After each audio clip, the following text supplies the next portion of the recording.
Muy buena tarde, gracias por su asistencia virtual en este día viernes 27 de septiembre de 2024 ante la presente conferencia titulada La economía mexicana, desafíos y retos ante la nueva geopolítica mundial y de América Latina, que amablemente impartirá el doctor Arturo Huerta González, de quien es oportuno recordar que nos acompañó amablemente en diciembre del 2018 en esta ciudad de Puebla, impartiendo también una conferencia donde expuso los relevantes alcances económicos eh, para nuestro país, también ante una coyuntura similar como en la que ahora nos encontramos en México, en unos días, ante la asunción en el cambio en el Poder Ejecutivo en México y en unos días donde también se celebrará un hecho, un acontecimiento electoral que sin duda marcará a nuestro país y la relación binacional. Me permito dar lectura a la semblanza del doctor Arturo Huerta González. Es profesor de tiempo completo del posgrado de la Facultad de Economía de la UNAM desde el año 1975, autor de diversos libros sobre la economía mexicana de Estados Unidos y Europa y de múltiples artículos teóricos y analíticos publicados en revistas especializadas del país y del extranjero. Además, es investigador emérito del Sistema Nacional de Investigadores del CONACYT. Y me permito referir el libro que tengo en mis manos, titulado La economía mexicana ante la política económica de Trump, renegociación del TLCAN y alternativas, del año 2018, y que hemos podido también leer. Adicionalmente, es columnista en La Jornada de Oriente, de quien puntualmente seguimos sus análisis para contar con ese pensamiento crítico y esa reflexión, y en consecuencia generar eh, propuestas, una masa crítica para la toma de decisiones públicas en nuestro estado de Puebla y en nuestro país.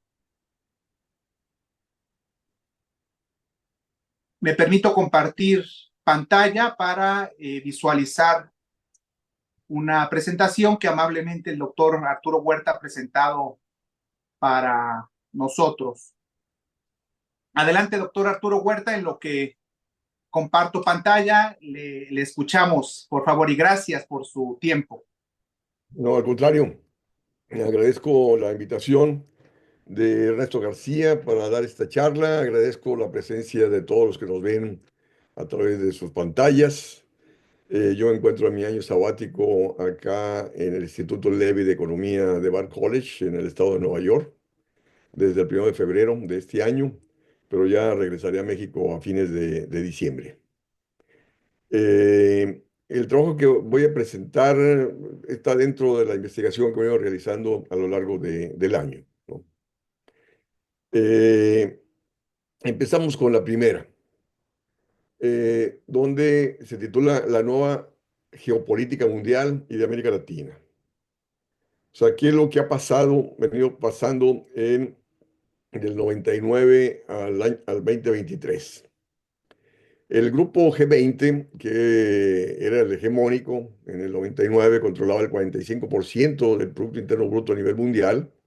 El G20, comprendido por Estados Unidos, Alemania, Japón, Canadá, Francia, el Reino Unido, Italia, controlaban, repito, el 45% del Producto Interno Bruto mundial.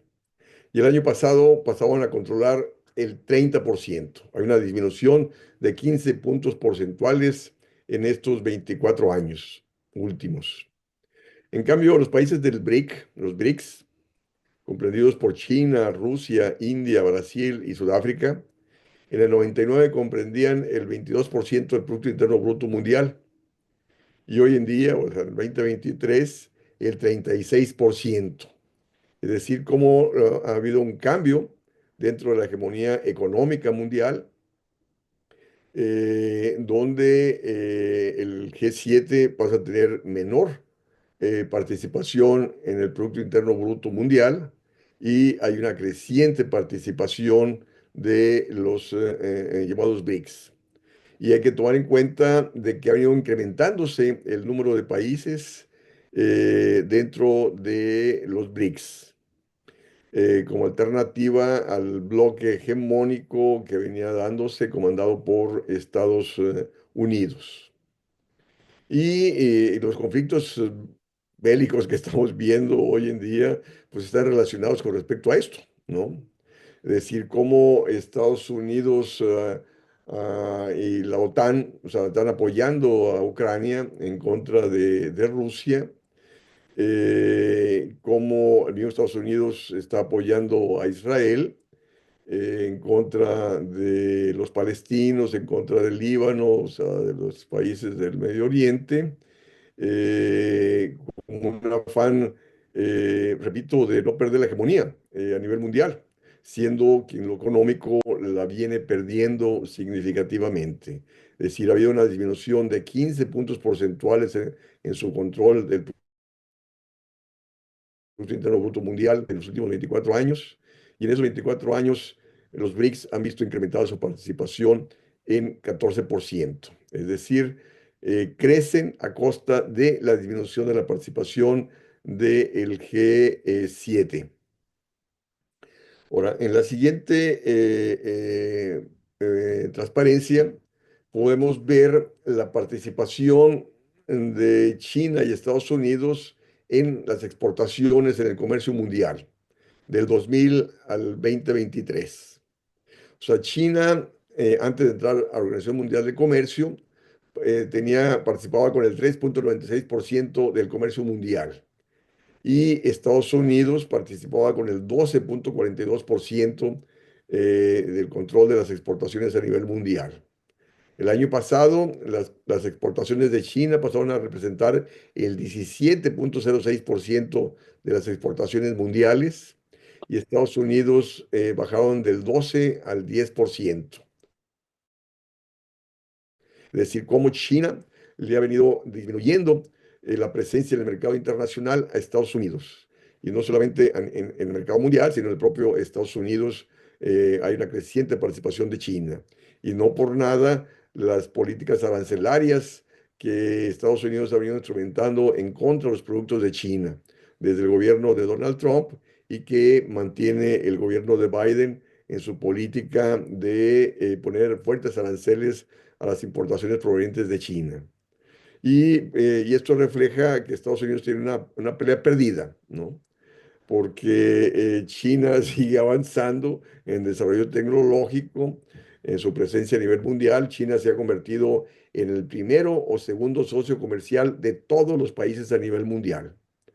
Y en cambio ha venido disminuyendo la presencia de Estados Unidos en el comercio mundial. En la siguiente transparencia podemos ver eh, cómo ha venido disminuyendo el crecimiento promedio anual del comercio mundial. Del 2000 al 2008, hay que recordar que tuvimos una crisis a nivel mundial del 2009. O sea, del 2000 al 2008, el comercio mundial crecía en 11,24%. Y después de la crisis del 2009, o sea, del 2010 al 2020, el comercio mundial pasa a tener una disminución de su crecimiento. Ha venido creciendo al 3,79% promedio anual. Repito, después de haber venido creciendo antes de la crisis del 2009 al 11,24%. ¿Y esto por qué razón? Pues debido a que pasa a reflejar el proceso de cuestionamiento que se ha venido dando al contexto de globalización, de esta libre movilidad de mercancías y capitales que ha venido predominando desde la década de los 80 a nivel mundial, donde la mayoría de los países hemos perdido en este contexto de economía abierta de libre comercio. La industria se fue a China, se fue a los países del sudeste de Asia y ha habido procesos de desindustrialización y menor crecimiento a nivel mundial. Y se ha traducido, repito, en menor dinámica económica, como a su vez en menor crecimiento del comercio mundial. En la siguiente transparencia podemos ver, si comparamos China y Alemania, ¿no? Su crecimiento del 2010 al 2023, crecimiento del Producto Interno Bruto promedio anual en términos reales del 2010 al 2023. O sea, China, después de haber venido creciendo alrededor del 10% del Producto Interno Bruto, justo al disminuir la dinámica de sus exportaciones, disminuye el crecimiento del Producto Interno Bruto. Y donde se siente más drásticamente la caída es en Alemania. Hay que recordar que Alemania era el país hegemónico en Europa, y Alemania venía creciendo en torno a sus exportaciones al resto de los países de Alemania. Y a raíz de la Unión Monetaria Europea, donde los países de la Unión Monetaria Europea trabajan con el euro, una moneda para todos ellos, ninguno la puede emitir por sí solo, ninguno puede devaluar el euro por sí solo, los ha llevado a un contexto de estancamiento, a menor crecimiento económico, que pasa a afectar el crecimiento de las exportaciones de Alemania y su dinámica económica. De hecho, en este año, Alemania en varios meses se encuentra en recesión, o sea, caída de su actividad económica, evidenciando de cómo esos países que fueron victoriosos con el libre comercio terminaron en procesos de menor crecimiento económico ante la desaceleración del comercio mundial. Lo cual vamos a ver cómo México sigue apostando el crecimiento hacia afuera, crecimiento de exportaciones, en un contexto donde el comercio internacional está disminuyendo, en un contexto donde están predominando políticas proteccionistas, que menos va a crecer el comercio internacional y menos van a crecer las exportaciones. De hecho, el periódico día de hoy, el periódico Nacional, en México evidenciaba que hay una caída de las exportaciones de México en el mes de julio, ¿no? Seguimos en la siguiente. Entonces aquí vemos América Latina, ¿no? Aquí coloqué el comportamiento del 2018 al 2023 del Producto Interno Bruto en términos constantes, del crecimiento del PIB de Brasil, de Chile, Colombia y México, ¿no? Es decir, vemos que de esos cuatro países el que más crece es Colombia, seguido por Brasil 1,73, Chile 1,5 y México trae un crecimiento en este sexenio de 0,7% promedio anual, ¿no? Es decir, como en este sexenio, repito, México no llega ni siquiera al 1% promedio anual, el per cápita pues, es cero, negativo, y cómo América Latina se viene distanciando del crecimiento de los países del sudeste de Asia, ¿no? Y México, repito, crece menos que la media de los países de América Latina, y México está creciendo menos que los países de nuestro continente. Lo cual, y situación que no se debate, no es discutida en el país ante esta situación. Esto no estuvo presente en los debates de los candidatos presidenciales y no está presente tampoco dentro de lo que el nuevo gobierno ha anunciado en torno a sus políticas. Pero bueno, seguimos con la siguiente ya presentación del texto, ¿no? Entonces, el porqué del estancamiento de la economía mexicana, ¿no? Señalaba Ernesto en la presentación que mi charla anterior con ustedes fue en diciembre del 2018, justo cuando iniciaba el gobierno de López Obrador. Y estamos a días de que termine.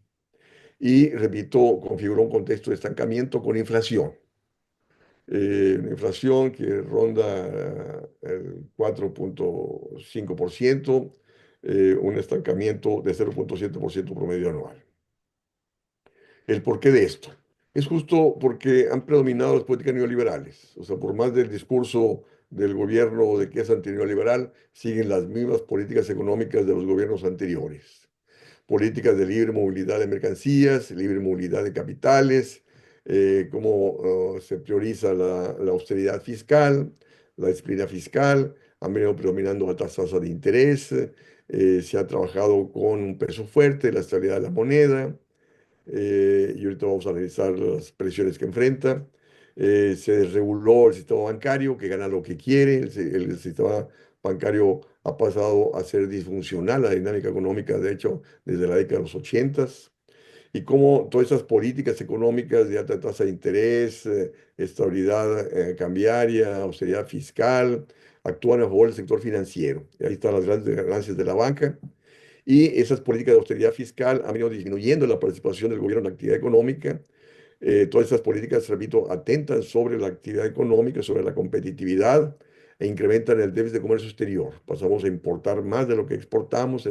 Esta ha sido una característica de la economía mexicana desde prácticamente desde siempre, que nos lleva a depender de la entrada de capitales, nos lleva a caer en endeudamiento externo y a promover entrada de capitales para poder financiar este déficit de comercio exterior, para poder mantener estable el tipo de cambio. Entonces, todas estas políticas neoliberales, repito, no configuran condiciones de crecimiento económico, no configuran condiciones de baja inflación y no configuran condiciones de estabilidad bancaria, como vamos a ver, están aumentando los problemas de cartera vencida, de incapacidad de pago de la deuda. Seguimos con la siguiente gráfica. Es decir, cómo ha venido predominando la autonomía del Banco Central desde 1994 y el gobierno ha sido respetando la autonomía del Banco Central y pone a su vez en la Junta de Gobierno a economistas neoliberales, ¿no? Donde priorizan la alta tasa de interés para bajar la inflación. Y por más alta tasa de interés, la inflación sigue, ¿no? Y, o sea, ¿en qué consiste la autonomía del Banco Central? Se le quitó el control de la moneda al gobierno. ¿No? El gobierno no puede financiarse con su moneda. Y entonces esto obliga al gobierno a trabajar con qué? Pues con austeridad fiscal, con disciplina fiscal. Y para ello recorta el gasto público, recorta la inversión y disminuye su participación en la actividad económica. Aunado al mismo contexto de libre comercio, donde el gobierno deja de tener política industrial, deja de regular las mercancías, los capitales, entonces no tiene ni control sobre el sector externo, sobre el movimiento de mercancías y capitales, no tiene control de su moneda para financiarse con ella y lo obliga a trabajar con recortes presupuestales para evitar caer en sobreendeudamiento. ¿Cómo han venido esas políticas en contra de la inflación, de alta tasa de interés y el peso fuerte? O sea, ¿en qué consiste? Alta tasa de interés que promueve entrada de capitales y esa entrada de capitales venía abaratando el dólar. El dólar llegó a niveles de 6 pesos por dólar, 17 pesos por dólar. El abaratarse el dólar, se abaratan los productos importados. Eh, en consecuencia tratan a través de las importaciones baratas, este, a través de las importaciones baratas se tratan de bajar la inflación, pero el costo de bajar la inflación con alta tasa de interés y con el dólar barato es muy alto, ¿no? ¿Por qué? Porque al abaratar el dólar, repito, se abaratan las importaciones baratas que terminan desplazando la producción nacional. Entonces ahí que ha habido rompimiento de cadenas productivas, eh, rompimiento de cadenas productivas que nos han llevado a procesos de desindustrialización, a fuertes rezagos productivos, perdimos la autosuficiencia en granos básicos, el país importa alrededor del 50% de los granos básicos que consumimos, como resultado de esto, de que las importaciones baratas desplazan a la producción nacional. Ahí están las quejas de los campesinos que no pueden competir con el maíz importado, con el frijol importado. Importamos el 90% del arroz que consumimos, ¿no? Entonces, ¿cómo se ha venido priorizando por parte del Banco Central y Hacienda? El Banco Central con alta tasa de interés y tratando de abaratar el dólar, y el gobierno con la política de austeridad fiscal que disminuye la inversión. Todo esto atenta sobre el sector productivo, siguen los estados productivos, que presionan sobre el déficit de comercio exterior, nos hacen depender de entrada de capitales y toda la política económica sigue en favor de la entrada de capitales. Entonces caemos en un círculo vicioso porque la misma política económica dirigida a promover entrada de capitales, de alta tasa de interés, austeridad fiscal y peso fuerte atentan sobre la esfera productiva y siguen las presiones negativas sobre el sector externo, sobre la actividad económica. Eh, Seguimos con la siguiente, por favor. Entonces vemos cómo en la política de austeridad fiscal, tan defendida por el gobierno saliente y que se anunció que el próximo gobierno, como se va a terminar con un déficit fiscal este año cerca del 6%, y se ha comprometido a bajarlo a niveles de 3,5, que va a implicar fuertes recortes presupuestales. Y esto va a contraer más la actividad económica. Entonces, cuando el gobierno no gasta, lleva a que la actividad económica pase a depender de las decisiones de inversión del sector privado, del consumo y la inversión, y pase a depender del comportamiento del sector externo. Pero resulta que el sector privado no invierte si no crece el gasto público, si no crece el mercado interno. Y también el consumo depende del poder adquisitivo de los trabajadores, depende del empleo, y hemos venido viendo que prácticamente no ha crecido, sino se ha mantenido en gran medida por las remesas y en cierta medida también por las políticas sociales, pero no configuran un crecimiento del consumo que venga a reactivar el mercado interno. Entonces, como el gobierno al no gastar se suma al bajo consumo, se suma a la contracción de la inversión privada, se suma al déficit de comercio exterior que actúa en detrimento de la actividad económica y por lo tanto de ahí que se configura ese contexto de estancamiento que ha estado presente en lo largo de estos 6 años de un crecimiento de 0,7% promedio anual. Y estamos viendo de cómo los recortes presupuestales, por más que el gobierno no gasta o recorta el presupuesto, cierra subsecretarías, cierra los llamados entes autónomos, no logra el equilibrio fiscal. ¿Por qué? Porque al dejar de gastar el gobierno contrae la actividad económica y por lo tanto termina recaudando menos. Al disminuir el ingreso nacional, recauda menos, porque la recaudación depende del ingreso de las empresas e individuos. Si el ingreso de las empresas e individuos no crece, pues no crece la recaudación tributaria. Y la cuestión es de que también el mismo estancamiento genera problemas de desempleo, subempleo, problemas de violencia, de delincuencia, que obliga al gobierno a tener que incrementar el gasto público, a tener que incrementar el gasto en bienestar, en seguridad pública, y esto presiona sobre las finanzas públicas, ¿no? Eh, entonces, vemos que hay presiones permanentes sobre las finanzas públicas, también derivadas no solamente de los efectos negativos que origina la austeridad fiscal sobre el menor crecimiento económico, sino también por lo que se deriva de la alta tasa de interés que establece el Banco Central para bajar la inflación. Esa alta tasa de interés ha incrementado el costo del servicio de la deuda pública, donde el costo del servicio de la deuda pública está alrededor del 15% del gasto corriente del gobierno, ¿no? Es decir, se va más al pago del servicio y la deuda que lo que se va a educación, a salud, etcétera. ¿Y quién se beneficia de la alta tasa de interés? Pues la banca, ¿no? Es decir, el presidente saliente en la última convención bancaria festejaba las ganancias de la banca, ¿no? De 272.000 millones de pesos el año pasado. Pero resulta que esas ganancias de la banca son resultado del déficit financiero de las finanzas públicas, ¿no? O sea, el gobierno es el que está financiando esas ganancias de la banca por el alto costo de la deuda que está pagando, ¿no? Seguimos con la siguiente, por favor. Perdón, hay gente que me ha escrito, me ha mandado mensajes diciendo que no puede entrar al link, pero bueno, es un aviso nada más. Eh, bueno, entonces resulta que la economía ha venido dependiendo de la entrada de capitales. O sea, no solamente en este sexenio, sino siempre ha venido dependiendo de la entrada de capitales. O sea, no por nada caímos en los problemas de sobreendeudamiento que nos llevó a la crisis de deuda del 82, ¿no? donde nos endeudamos de forma tal que no hubo capacidad de pago y de ahí la crisis de deuda del 82, que nos obligó a una política de ajuste, de moratorio y de contracción económica en la década de los 80 para poderla pagar.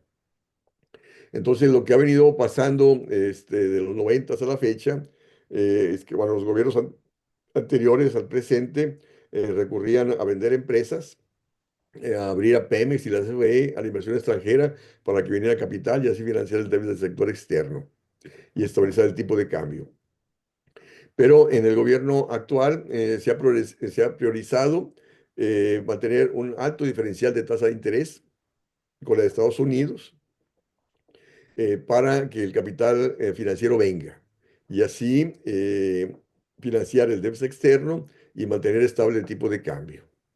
Entonces, toda la política económica ha estado dirigida aquí a promover entrada de capitales, ¿no? Y de ahí el por qué está la alta tasa de interés. Es decir, el día de ayer el Banco Central bajó la tasa de interés de 10,75 a 10,5, pero Estados Unidos, bueno, ya la tienen 5%. Entonces ese diferencial de tasa de interés de 5,5, pues lógico, le es rentable a Estados Unidos para venir a aprovechar esa alta tasa de interés. Y repito, que es un círculo vicioso porque esta política a favor de la entrada de capitales impide tener política económica para el crecimiento, porque el crecimiento económico te requiere baja tasa de interés, te requiere incrementar el gasto público y te requiere un tipo de cambio competitivo, cosa que no tenemos.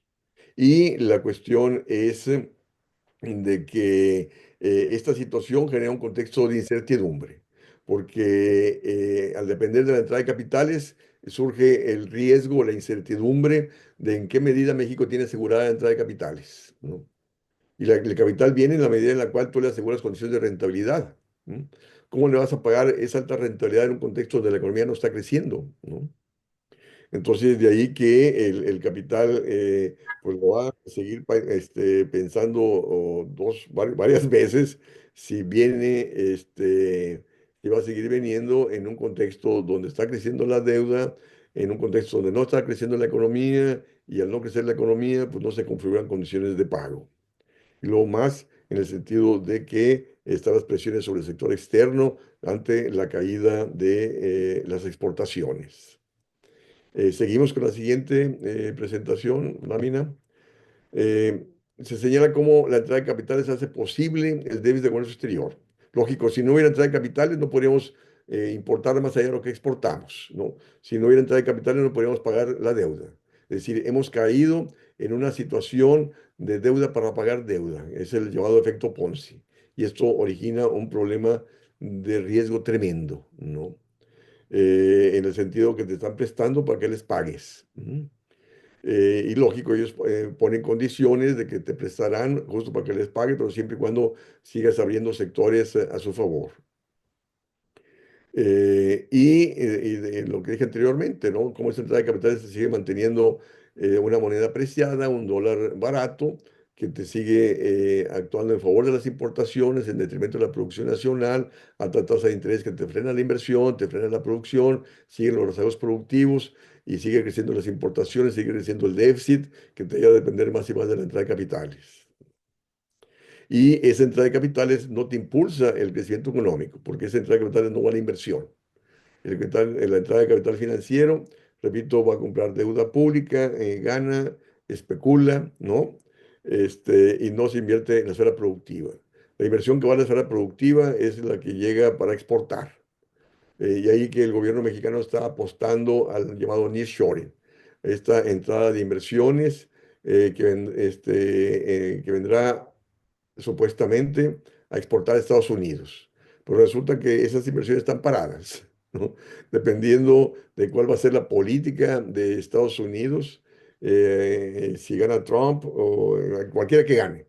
Cualquiera que gane Estados Unidos, de hecho, lo que dijo en la, la Harry, la Kamala Harris, lo que dijo el día de hoy, ¿no? Que ella había votado en contra del TLC y que ella está por la revisión, si de ganar, está por la revisión del TEMEC, ¿no? Y Trump que ha venido diciendo que pondrá aranceles, fuertes aranceles a las importaciones provenientes de México. habla de aranceles de 200% a las importaciones de autos de China o que vengan con insumos de China. Entonces, esto va a implicar, repito, pues, efectos negativos sobre las exportaciones mexicanas. Entonces, esto debería llevar al gobierno, cosa que tampoco se está discutiendo a nivel nacional, la necesidad de cambiar de estrategia económica. Bueno, yo siempre me he opuesto al libre comercio. Allá, cuando estaba discutiéndose el Telecán, escribí un libro justo en el 94, en contra, el libro salió antes del 94, en contra del libre comercio, porque México no tiene condiciones de competitividad frente a las importaciones de Estados Unidos. Y ahí están los hechos, ahí están los resultados, ¿no? Y la cuestión es de que gobiernos van, gobiernos vienen, de todos colores, y todos siguen manteniendo el libre comercio y siguen apostando al crecimiento hacia afuera. Y repito, las políticas proteccionistas van a seguir en Estados Unidos, se van a acentuar, gane quien gane. Y luego están los datos ya mostrados anteriormente de la desaceleración de la economía mundial y la desaceleración del comercio mundial. Y eso nos obliga a México a tener que volcarse hacia el crecimiento del mercado interno, a tener que, y para volcarse al crecimiento del mercado interno, ahorita lo vamos a ver más adelante, hay que regresar a políticas proteccionistas, hay que regresar al incremento del gasto público, hay que regresar a la política de subsidio, hay que regresar a bajas tasas de interés, etcétera, ¿no? Pero bueno, seguimos con la siguiente lámina. Entonces, ¿cómo las políticas predominantes han acentuado los problemas financieros de deuda? Repito, ahí están la alta tasa de interés presionando sobre las finanzas públicas, el gran déficit fiscal es financiero. Las empresas y familias enfrentan alto endeudamiento, enfrentan altos costos del servicio de la deuda y esto disminuye su capacidad de gasto y de inversión, ¿no? Y la cuestión es que la tasa de interés está por arriba del crecimiento del ingreso nacional, que impide condiciones de pago de la deuda. Y se está presentando problemas de cartera vencida de insolvencia en los créditos al consumo, en las tarjetas de crédito de las familias. Y en el caso de las empresas, ellas tienen mejores condiciones de sortear el pago de la deuda. ¿Por qué? Porque ellas tienen control sobre los precios. Entonces ellos recurren a aumentar precios para a tener condiciones para el pago de su deuda. Ahora, y muchas empresas no están recurriendo a la banca para solicitar créditos, sino recurren, 6 de cada 10 empresas recurren al crédito de proveedores. Y solamente grandes empresas recurren al crédito bancario. Eh, entonces, vemos que en el contexto de la libre movilidad de capitales no hay condiciones para bajar la tasa de interés. ¿Por qué el Banco Central mantiene la tasa de interés? Porque teme que si la baja, el capital se vaya a otros mercados que ofrecen mejor tasa de interés, ¿no? Entonces, para que el capital no se vaya y siga llegando, se mantiene a la tasa de interés. Entonces, esto te sigue frenando la actividad económica, te sigue incrementando el costo de la deuda y te sigue aumentando la cartera vencida. Que vamos a una inestabilidad bancaria, no tengo la menor duda. No. La siguiente gráfica, digo, transparencia, ahí va. Dice, hay un cuestionamiento, decíamos, a la globalización ante los problemas de desindustrialización que se está dando a nivel mundial. Fíjense ustedes, Estados Unidos en los 80 la industria manufacturera era el 20% de su Producto Interno Bruto. Hoy en día la industria manufacturera de Estados Unidos es 10,3%. ¿No? 10,3%, a diferencia de que en los 80 era 20%. Y fíjense, la población ocupada en la industria manufacturera de Estados Unidos es el 8%. Y el 8% de la población ocupada está en la manufactura, ¿no? El resto está en el sector comercio y servicios. Y también, bueno, en la agricultura es mínimo, en la agricultura ahí está más mecanizada que, bueno.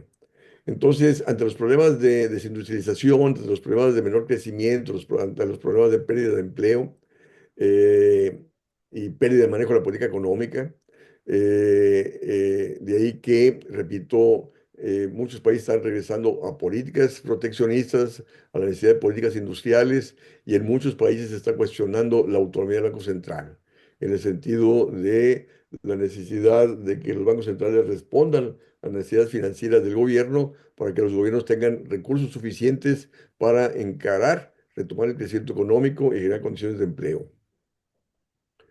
Entonces, la cuestión es lo que decía anteriormente, o sea, el comercio internacional deja de ser el motor del crecimiento para muchas economías, ¿no? O sea, y si nosotros vemos el caso de México en los 90, el comercio, las exportaciones crecían arriba del 10%, pero la economía no creció al 10%, ¿no?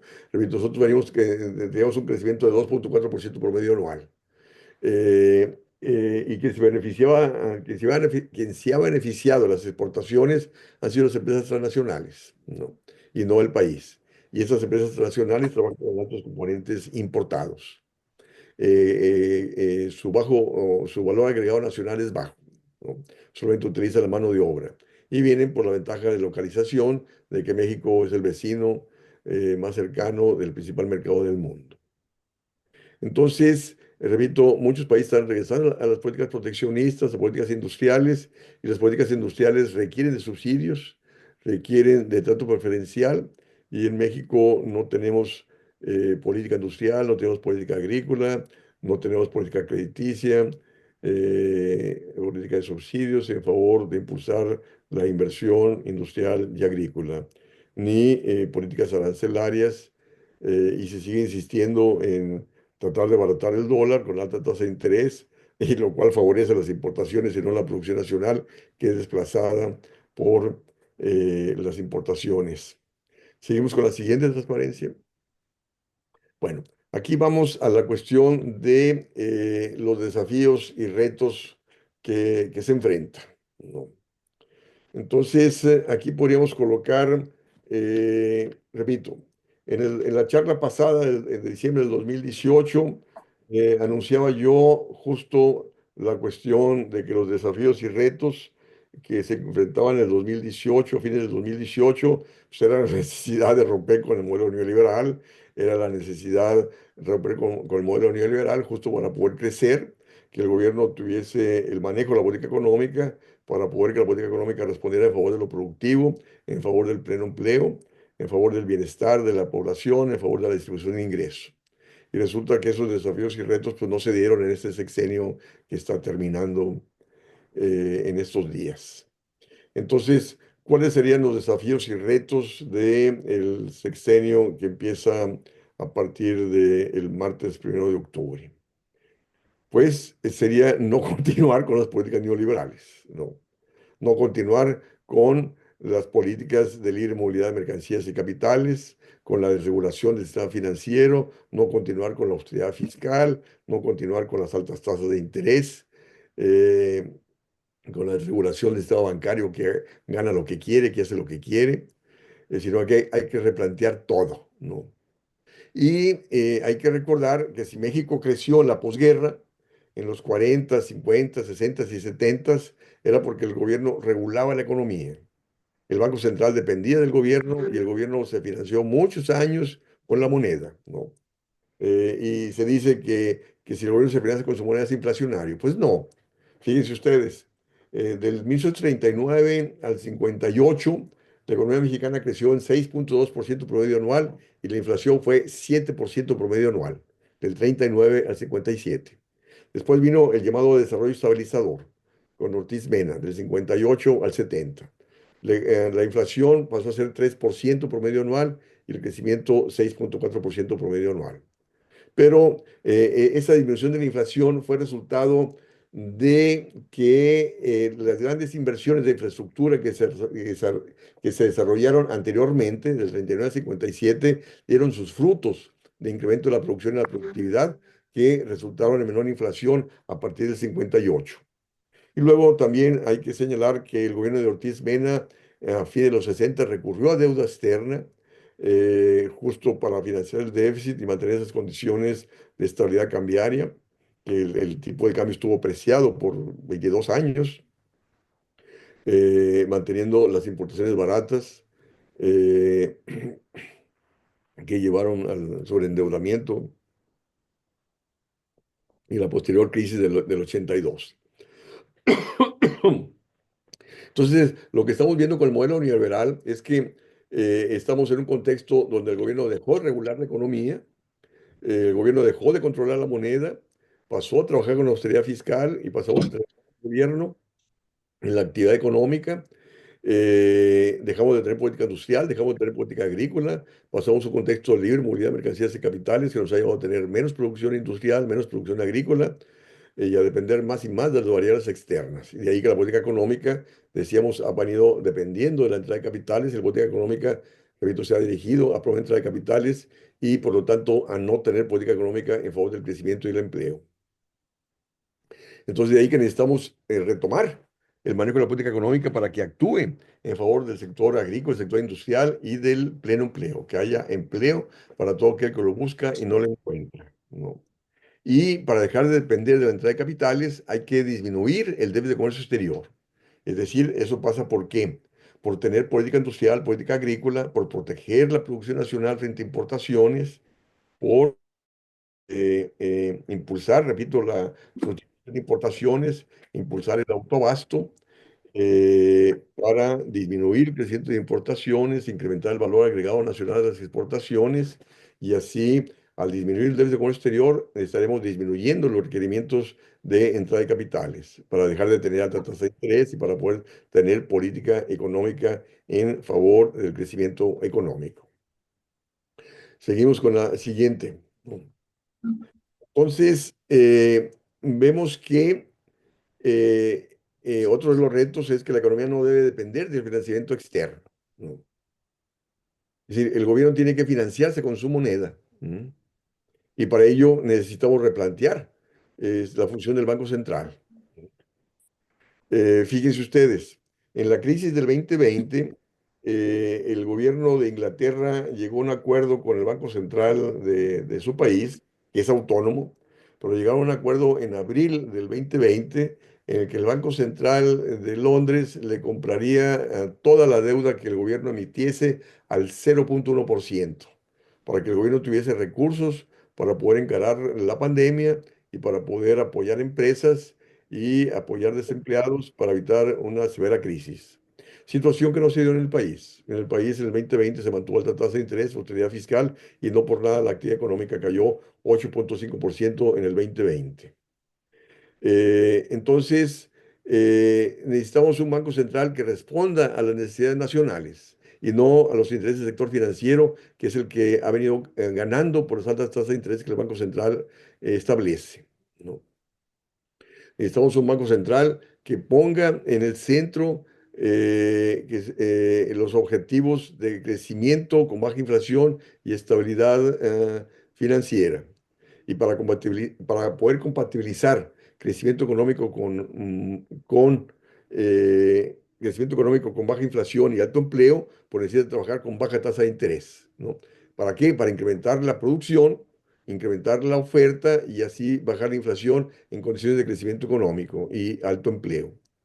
Entonces, y el gobierno, repito, necesita financiarse con su moneda. Y no va a ser inflacionario si el gobierno la utiliza para incrementar la capacidad productiva, incrementar el desarrollo tecnológico y así la productividad, para incrementar la oferta y a través de incrementar la producción, bajar la inflación. Y el límite del gasto público va a ser la inflación, o sea, en el sentido de que no puede gastar más allá de la capacidad productiva existente en la economía, sino tiene que dirigirse ese gasto a utilizar la capacidad productiva ociosa con la cual cuenta la economía, como a incrementar la capacidad productiva. Ahora, otro elemento, repito, que se ha anunciado que se va a hacer para el próximo año es que el gobierno va a hacer fuertes recortes presupuestales para disminuir el déficit fiscal. Lo que se ha visto en todo este periodo de estos 6 años es que por más contracción del gasto público no se logra la disciplina fiscal, porque al gobierno al gastar menos recauda menos, porque al gastar menos frena la actividad económica, disminuye el ingreso de las empresas e individuos y termina recaudando menos. Entonces, para pagar la deuda, el gobierno tiene que gastar más. Fíjense ustedes esto, hay que gastar más para reactivar la economía y así que se incremente el ingreso de las empresas e individuos para que el gobierno pueda recaudar más.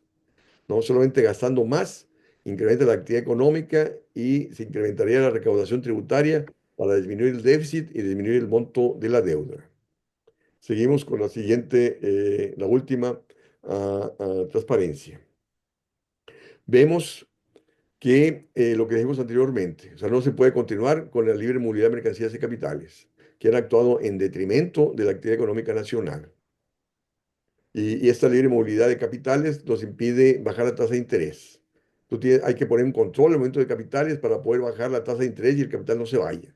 Tú tienes que ofrecer condiciones de rentabilidad en el sector productivo para que el capital invierta en el sector industrial, el sector agrícola, asegurar las ganancias normales en dichos sectores para que invierta ahí, ¿no? Y no en la esfera especulativa, financiera, como ha sido hasta ahora, ¿no? Hay que regular al sistema bancario. El sistema bancario estuvo regulado en los 40, 50, 60 y 70. Había cajones crediticios donde la banca tenía que otorgar créditos a la agricultura a cierta tasa de interés, tenía que otorgar créditos a la industria, a ciertas ramas industriales, a tasas de interés preferenciales, y se reguló el sistema bancario financiero, y ahí está. Gana lo que quiere y es disfuncional el crecimiento económico.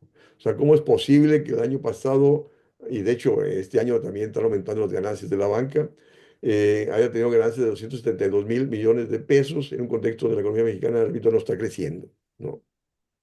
Entonces, de ahí que tiene que ser regular el sistema bancario para que sea funcional al crecimiento productivo y a la creación de empleo. Entonces, solamente regulando el movimiento de mercancías y capitales se puede flexibilizar la política monetaria fiscal, crediticia, cambiaria para el cumplimiento de los objetivos de crecimiento económico, empleo, y también hay que combatir el cambio climático, que requiere cambios en las esferas productivas, requiere cambios en la estructura de consumo, y para ello se requiere gran financiamiento, ¿no?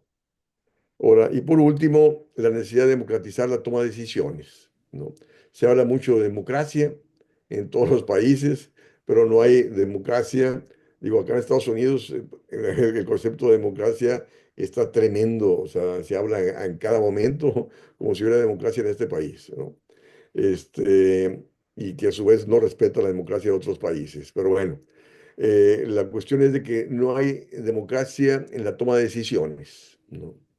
Ahí están las decisiones que toma el Banco Central de alta tasa de interés que no responde a las necesidades de las grandes mayorías de la población, alta tasa de interés que está frenando la actividad económica, está frenando la generación de empleos productivos bien remunerados, está llevando la economía al estancamiento, está manteniendo a millones de población en la pobreza, ¿no? Si hubiera democracia en el país, no tendríamos el subempleo, el desempleo, la miseria existente en el país, ¿no? Entonces, es importante la democratización de la toma de decisiones en todos los niveles, ¿no?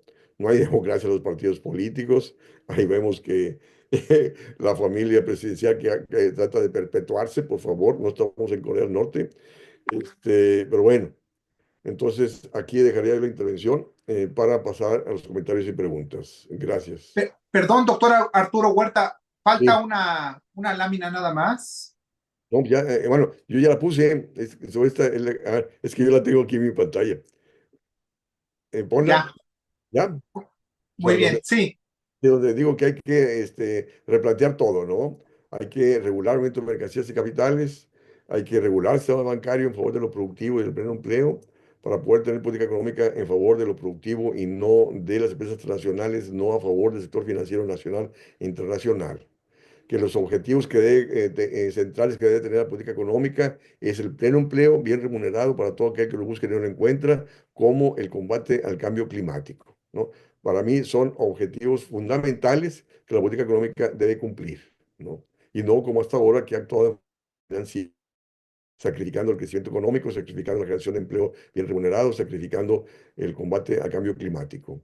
Y de ahí, repito, la necesidad de democratizar la toma de decisiones, ¿no? Que las decisiones respondan a las necesidades de las grandes mayorías y no del sector financiero, como ha venido aconteciendo hasta ahora. Que las decisiones no respondan a que la toma de decisiones de política económica no respondan a los objetivos del gran capital, sino a los objetivos de las grandes mayorías de la población. Bueno, entonces esa sería mi presentación para pasar a la ronda de comentarios y preguntas. Gracias, doctor Arturo Huerta, por sus relevantes datos, producto de su análisis. Y quiero destacar que el próximo año, en 2025, ya el doctor Arturo Huerta cumple 50 años en la UNAM, y que es reflejo de su experiencia, análisis de estas 5 décadas para mostrarnos vislumbrar un futuro eh, con elementos para transformar la realidad que vivimos, compleja, y que esa complejidad exige ser abordada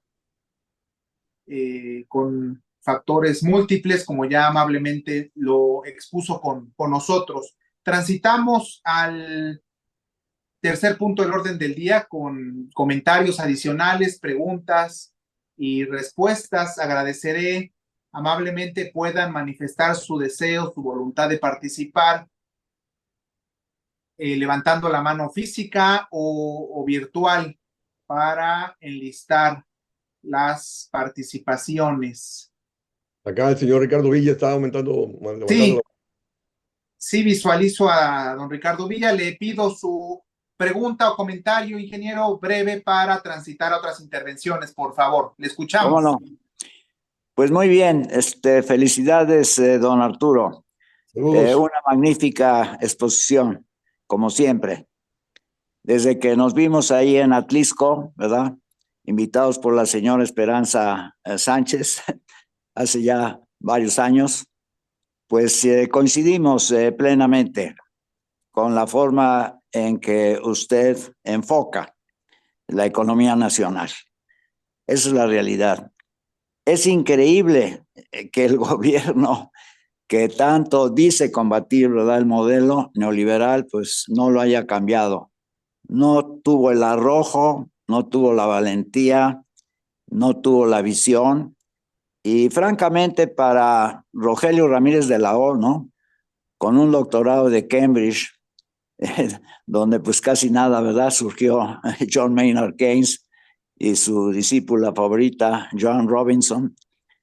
¿Cómo es posible que a estas alturas estemos metidos en esta situación tan desagradable y desafortunada para tantos y tantos millones de mexicanos que, como usted dice, no pueden obtener empleo, y tantas industrias, ¿verdad? Siendo yo industrial, conozco perfectamente el caso, que no se han podido desarrollar, incluso que han desaparecido, y un sector primario que no me canso de repetir, desde que entraron los tratados internacionales de libre comercio, ha bajado su participación en el PIB del 15% a menos del 5%.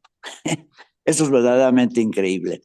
Ahora, ¿qué podemos hacer desde el punto de vista, pues ya francamente, de la oposición política y, bueno, oposición también económica a este modelo que seguramente no va a cambiar?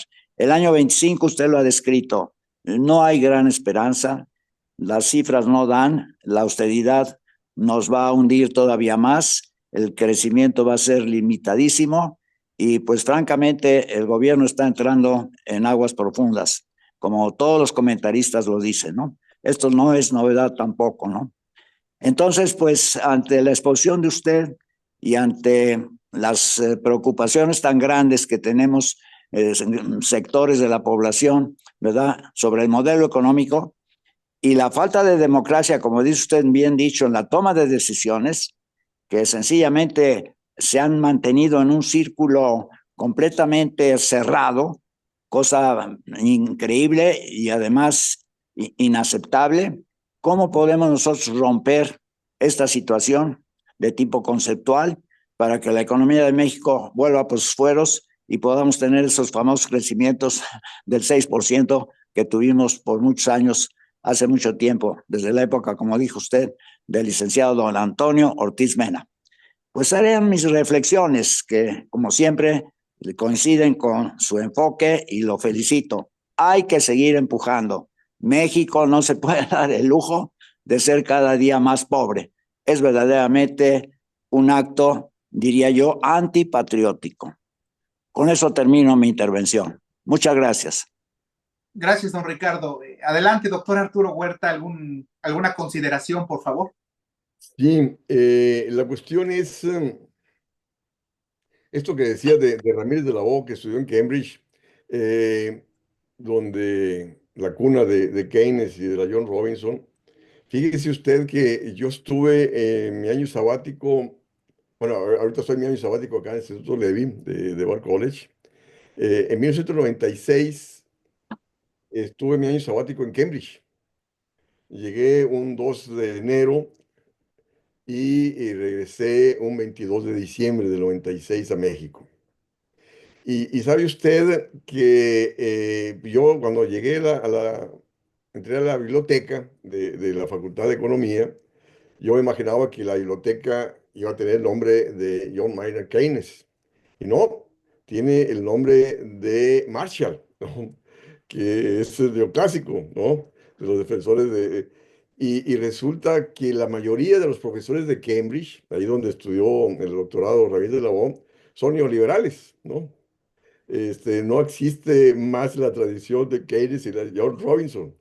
La gente que sigue esa tradición son dos, tres, nada más, ¿no? Pero bueno, era un comentario nomás. Ahora, lo que vemos es que a nivel mundial, y el mismo México lo vemos, predomina el enfoque neoliberal. Eh, el amigo recién fallecido, el profesor Carlos Tello, que fue director del Banco de México cuando se analizó la industria, que fue también ministro de Planeación en nuestro país. Teníamos los dos bueno, clases conjuntas en el mismo edificio de la Facultad de Economía en salones contiguos y siempre platicábamos 5 o 10 minutos antes de entrar a clase. Y en una ocasión, hace como 4 años, él me dijo, en esta Facultad de Economía, fíjese, Facultad de Economía de la UNAM, dijo, solamente tú y yo estamos en contra de la autonomía del Banco Central, ¿no? Todos están a favor de la autonomía del Banco Central. Es decir, cómo, repito, en el país predomina la mentalidad neoliberal. Y en la propia Facultad de Economía de la UNAM, que supuestamente se dice de izquierda, que no tiene nada de izquierda o nada de heterodoxa, repito, el mismo profesor Carlos Tello, desgraciadamente fallecido hace pocos meses, decía eso, ¿no? Dice, solamente tú y yo estamos en contra, ¿no?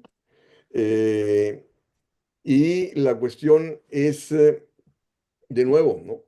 Y esto, repito, se da a nivel mundial, ¿no? Ahora, viendo las noticias, todos los días veo las noticias acá, hay una crítica tremenda a Donald Trump por las políticas proteccionistas, todos a favor de libre comercio, a favor del capitalismo, etcétera, ¿no? Y repito, si nuestros países se industrializaron, si los propios países desarrollados se industrializaron, fue gracias a las políticas proteccionistas, fue gracias a las políticas industriales, a la intervención del Estado en la actividad económica, ¿no?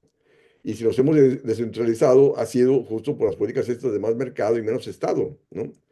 Entonces, usted pregunta, ¿cómo romper con esto, no? Yo recuerdo, había un seminario de globalización en Cuba, que los primeros años Fidel Castro era el que comandaba los debates. Él también justo se preguntaba lo mismo, ¿no? ¿Cómo vamos a salir de este proceso de globalización? Dice, si la globalización fuera benéfica para todos los países, pues bienvenida, pero no. Dice, está aumentando la desigualdad entre unos y otros, está aumentando la pobreza entre unos al interior de los países, está aumentando la desigualdad a nivel mundial y a nivel y al interior de los países. Y en ese debate yo señalaba o señalé que pues se necesitaban crisis profundas, ¿no? para que la gente saliera a las calles y así demandar en cambio de rumbo. Y acordémonos, ¿no? Cómo en la crisis del 2008-2009 se hablaba de la necesidad del cambio del modelo económico. Se hablaba de que el modelo económico excluía al 99% de la población y solamente beneficiaba al 1%, ¿no? Y todo el mundo, en todas las universidades se discutía la necesidad del cambio del modelo neoliberal, ¿no? Para favorecer al 99%. Pero resulta que la economía de Estados Unidos empezó a crecer a partir del 2010 y las economías a nivel mundial también, ¿no? Entonces se olvidaron de esos planteamientos que se dieron en los debates de 2009 de cambiar el modelo económico, ¿no? Entonces, y lógico, actuaron los gobiernos y los bancos centrales a favor de quién, del sector financiero. No actuaron a favor de rescatar empresas o a rescatar a los desempleados o los que perdieron sus hipotecas y sus casas en la crisis de esa de 2009, ¿no? Entonces, la cuestión es que tenemos una media controlada por el gran capital que desinforma a la población, ¿no? Entonces, la población está desinformada, o sea, no tiene los niveles para pronunciarse, para demandar cambios de rumbo, ¿no? Me decía otro profesor de la UNAM hace días, así a nivel del WhatsApp, me decía, oye, tú muy crítico, pero la gente está contenta, ¿no? Por los programas sociales, ¿no? Dije, pues es que le dije, son miseria los programas sociales. Lo que hay que ofrecer a la gente son empleos bien remunerados, ¿no? La gente no quiere dádivas, la gente quiere empleos bien remunerados, cosa que el gobierno no ofrece, ¿no? Este, entonces, la cuestión es, fíjese, señor Villa, que como todos los partidos políticos, ya no tenemos partidos políticos de izquierda a nivel mundial, ¿no? En México no hay ningún partido de izquierda, ¿no? Todos se fueron al centro y a la derecha. ¿Para qué? Para ser bien vistos por el gran capital, para ser opción de gobierno, ¿no? De hecho, en Morena se quitó la cuestión de izquierda, ¿no? Y en otros partidos igual, o sea, ya no se dan, no ha habido movilizaciones en contra de la política económica, ¿no? No ha habido movilizaciones en contra de la austeridad fiscal o en contra de la alta tasa de interés, no ha habido movilizaciones a favor de la creación de empleo, ni a favor de incremento salarial, ¿no? O sea, todos contentos por el aumento del salario mínimo. Pero fíjese lo que ha venido aconteciendo, ¿no? Ha habido un deterioro de la estructura salarial. Eh, Hoy en día, el 70% de la población ocupada gana entre uno y dos salarios mínimos. Ha disminuido el número de trabajadores que ganan arriba de dos salarios mínimos, ¿no? Situación que no estaba presente en el 2018, ¿no?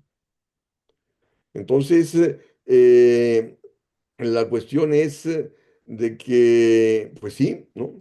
No hay vanguardias revolucionarias, así hablando en los términos de los 60, que estén generando conciencia crítica y propositiva, ¿no? Para que se dé la movilización necesaria para el cambio del modelo económico. Es más, no tenemos industriales, ¿no? Fíjese, acuérdese, en el 1986, cuando se discutió la entrada de México al GATT, al Acuerdo General de las Servicios y Comercio, lo que hoy es la Organización Mundial de Comercio, yo participé en unas discusiones, de hecho me tocó en una discusión junto con el que era presidente de la Canacintra en Ciudad de México, o a nivel del país, donde él concordó conmigo que había que defender la industria, que había que pronunciarse por aranceles altos y de hecho la Canacintra se pronunció por aranceles de 100, 120%, y entramos al GATT con un arancel promedio de 32%, ¿no? Y ahora estamos a 0% de arancel, ¿no? Y los que quedan tienen un arancel promedio de 3%, ¿no? Fíjense, a propósito, hay en un libro de Valentín Campa. Él señala en su libro que en 1947, bueno, usted ya era industrial en el 47, se pronunciaron en contra de la apertura económica, porque estábamos en un contexto de economía abierta. Entonces, cuando termina la Segunda Guerra Mundial, la industria de Estados Unidos se dio la tarea de reconquistar los mercados que había perdido, porque la industria se había ido a la industria bélica. Entonces, en el 46 y 47 nos inundamos de productos importados, cuando la industria mexicana había crecido tremendamente durante la Segunda Guerra Mundial vía sustitución de importaciones, porque nos habían dejado de abastecer, porque Estados Unidos estaba en la industria bélica. Y entonces empezaron a entrar los productos en el 46 y 47 que pasó a afectar la producción nacional y los industriales salieron a las calles. Y eso lo señala Valentín Campa en su libro, donde la única vez en la historia donde industriales y sindicatos salieron juntos en las calles demandando política proteccionista. Y el gobierno en turno respondió con la política de permisos previos de importación, de prohibir las importaciones de aquellos bienes que eran producidos internamente, ¿no? Entonces eso hizo posible justo mantener la capacidad productiva que se había gestado en los años anteriores y esa política proteccionista nos permitió crecer, seguir creciendo en los 50, 60 y 70. Pero en cambio, en el 86, cuando México ingresa al GATT, al Acuerdo General de la Servicios y Comercio, lo que hoy es la Organización Mundial del Comercio, que habían demandado a los industriales aranceles de 100, 120%, y finalmente se entró con un arancel promedio de 34%, no salieron a las calles, ¿no? Pasaron a administrar las importaciones, ¿no? Y muchos dejaron su industria, ¿no? Y no tenían condiciones de modernizar su planta productiva ante la alta tasa de interés que estaba predominando. Igual con respecto a la banca, ¿no? Dejamos de tener banqueros que defendieran a la banca, ¿no? Estaban administrando la banca que antes fue de ellos, estamos en una banca extranjerizada en el país, ¿no? Entonces dejamos de tener burguesía industrial, dejamos de tener banca nacional, y sindicatos vendidos, ¿no? Y partidos políticos que dejaron de ser de izquierda y se fueron al centro y a la derecha.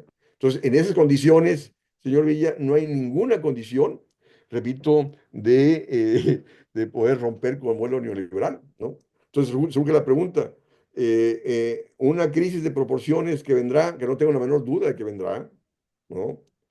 Llevar a la gente a las calles para demandar cambio de rumbo, pues ojalá, ojalá, ¿no? ¿No?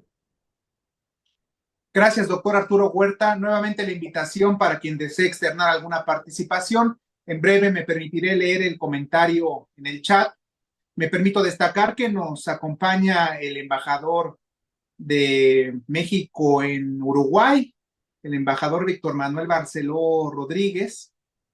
Un gusto. Y también nuestro amigo, el licenciado Gerardo Navarro Montero, quien fue parte integrante del Presidium en diciembre del 2018, cuando el doctor Arturo Huerta brindó la conferencia presencial con nosotros. Ya hacía mención el doctor Arturo Huerta de la necesidad de fortalecer nuestra banca nacional, y en ese espíritu reflexivo, propositivo, detonador del pensamiento crítico, refiere el abogado Francisco Ibarra Palafox sobre la importancia de contar con mexicanos con esa visión soberana ante el análisis antes de la desincorporación bancaria y en el contexto de la creación del Comité de Corporación Bancaria, donde antes contábamos con 18 bancos. A mí, por cuestiones biológicas o cronológicas, no me tocó, no me correspondió enfrentarlo y afrontarlo, pero esos 18 bancos, Banpaís, Cremin, Somex, uno echa un vistazo al pasado reciente de nuestro país y es, sí, en un sentido triste lo que ha pasado con nuestra banca nacional, y particularmente cómo se dio el contexto de la privatización de nuestra banca, lo rápido, la reunión de Ixtapa con algunos cazabolsistas, empresarios, la cuestión de las modificaciones en la serie A, B y C para adquirir los paquetes accionarios, toda esa situación que se vivió como país, considero que debe servir para apuntalar nuestro actuar en el presente y construir instituciones, fortalecer nuestras instituciones con esa visión armónica para lo que resta del siglo, creo yo.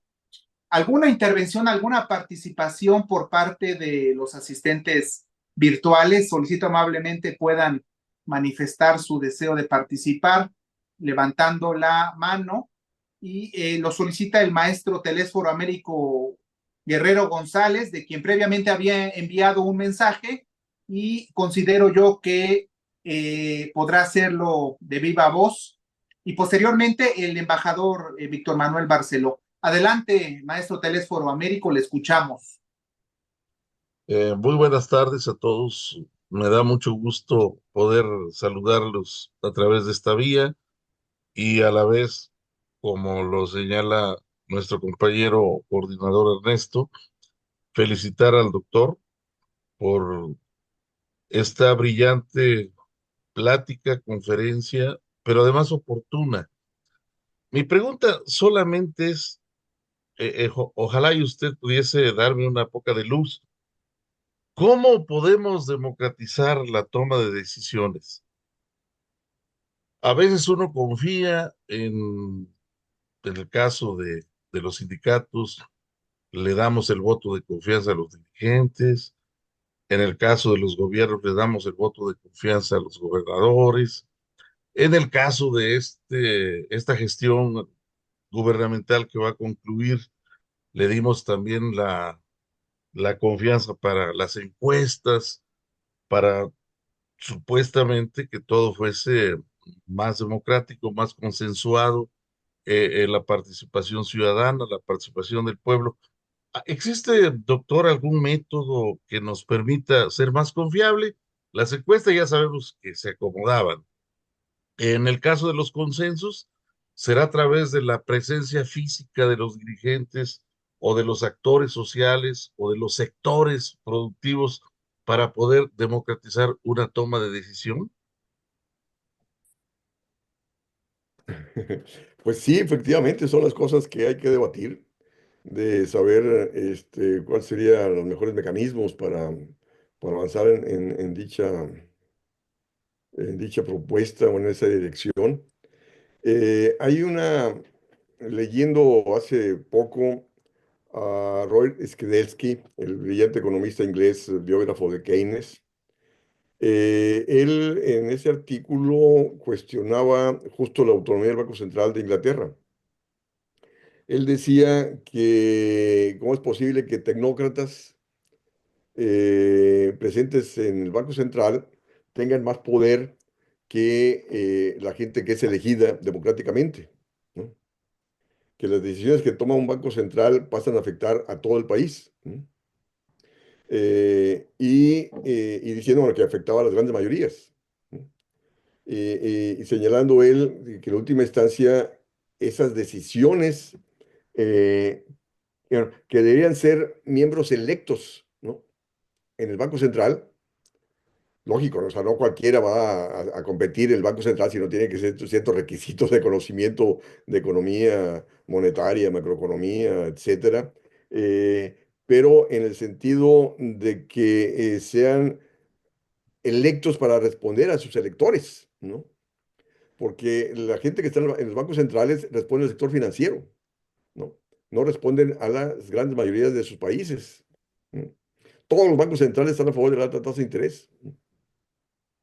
Este, y entonces, repito, ahí está la propuesta de este señor diciendo de que deben ser electos, ¿no? O hay quienes también, otros economistas de la teoría moral del dinero, dicen que las decisiones de estas trascendentales de la tasa de interés, así, deben ser tomadas por el Congreso, ¿no? Así como el Congreso determina la política fiscal, ¿m? Y desgraciadamente en nuestro país el Congreso ni modifica ni una coma de lo que viene de Hacienda. En todos los gobiernos ha pasado lo mismo. A diferencia de Brasil, donde en Brasil el Congreso modifica los presupuestos que llegan del gobierno, ¿no? Sí, porque son otros niveles de democratización, de cultura política que existen en Brasil y en Argentina, a diferencia de México. Pero esta cuestión de que los industriales y los productores agrícolas deben de tener participación, ¿no? Eh, Deben ser escuchados, ¿no? Sí, porque a mí me ha tocado participar en los llamados, estas, ¿cómo le llaman?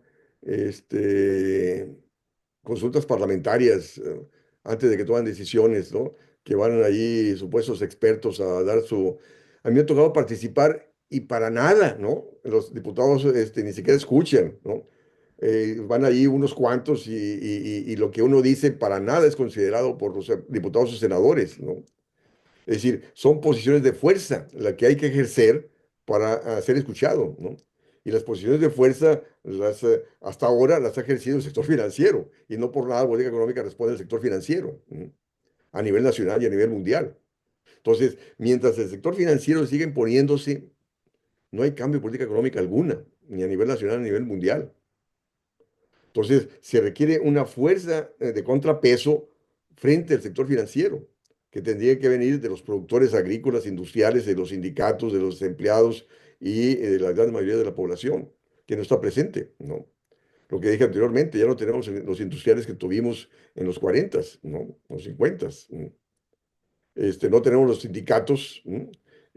Fuertes que demanden política de empleo, política salarial, ¿no?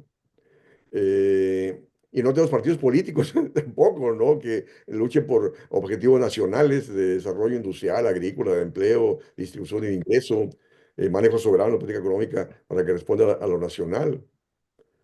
Y estos son, repito, que deben estar presentes en el debate. Sí, porque ahora con respecto a la discusión de la reforma judicial, ¿no? Pues yo escribí a favor de la reforma judicial, porque dije yo, bueno, así como quieren que se elijan ministros de la Suprema Corte de Justicia, jueces, etcétera, ¿no? En la perspectiva de limpiar ese poder, que pues, no sé si se vaya a limpiar, pero al menos es un intento, ¿no? De la misma forma, pues, hay que también elegir a los que toman decisiones del Banco Central, ¿no? Tomé cosa que nadie plantea, ¿no? En el sentido de los que vayan ahí respondan a los objetivos de crecimiento, empleo, bienestar y estabilidad, ¿no? Bancaria financiera, porque solamente responden a los intereses del capital financiero, ¿no? Entonces, necesitamos una, niveles de concientización en la población que no tenemos, ¿no? Y también, repito, que deben estar presentes en el sector, en los dirigentes, en los productores. También la industria ya no nos pertenece, ¿no? Está ocupada por empresas transnacionales. Y la política económica responde a ahí están, que vengan el nearshoring, ¿no? ¿Qué hizo China? Pues que vengan siempre y cuando transfieran tecnología a las empresas nacionales, que vengan siempre y cuando consuman insumos nacionales, y aquí es aceptada la inversión extranjera, donde ellos ponen las condiciones a su favor, donde no les puedes poner condición alguna. Pues no, no se puede, ¿no? Entonces, y repito, y pasa también por la formación de los economistas del país, ¿no? Repito, yo soy profesor de la Facultad de Economía, efectivamente ya tengo 50 años ahí, y cada vez hay más profesores neoliberales, ¿no? Donde uno pasa a ser mal visto, ¿no? Pues no, no.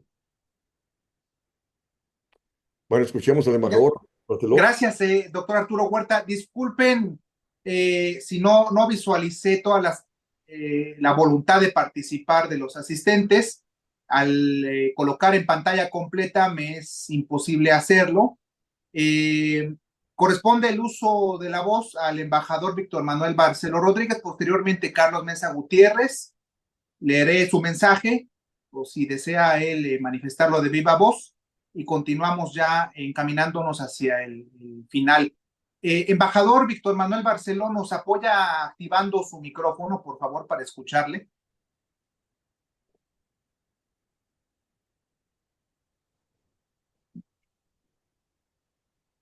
Todavía no le escuchamos, embajador, solamente activando su micrófono, un icono que se ubica en la parte inferior izquierda, lo debe visualizar usted, que dice audio, solamente con Es la parte de abajo presionar. de la computadora.